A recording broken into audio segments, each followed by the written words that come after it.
It's a loss being felt throughout our entire community. Good evening. I'm Cherie Pallello. And thanks for joining us. I'm Mike Dardis. There are 3 investigations being launched into the death of Daryl Gordon, a 29-year veteran firefighter. He died after falling down an elevator shaft yesterday while answering a call for help. The fire chief spoke about the next steps now this morning. WLWT News 5's John London is live for us tonight at the Firefighter Memorial to fill us in. John? Yeah, they will probably have a determination about the cause of the fire any time now, but don't expect any fast answers about the rest. Chief Richard Braun made it quite clear today that an extensive investigation of this magnitude could take a year. Daryl Gordon's colleagues hung black bunting above the doors of his firehouse this morning as their chief reflected the grief of the entire department after visiting Gordon's family last night. I can say that they're a very strong family. You can tell that they have a strong family unit, and they're doing very well now. The sense of loss inside Engine 14 is palpable.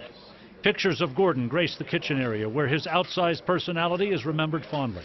His name on the daily roster still accompanies that of Hayter, Azenbray, and Lang. There is much to do between now and the middle of next week.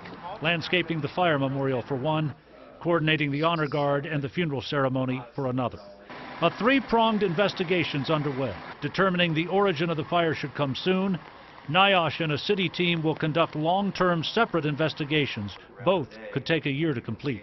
We look at things throughout the entire fire. We may find things that had nothing to do with firefighter Gordon's demise, but it's something we may want to change that we see that through an investigation like this. The chief does not know if Gordon was acquainted with the interior of the King Towers building from any previous run, only that most of the firefighters who responded to the 4-alarm were probably there for the first time. Some have stopped by State Avenue Church of God since the fire. Chaplains have kept an open door.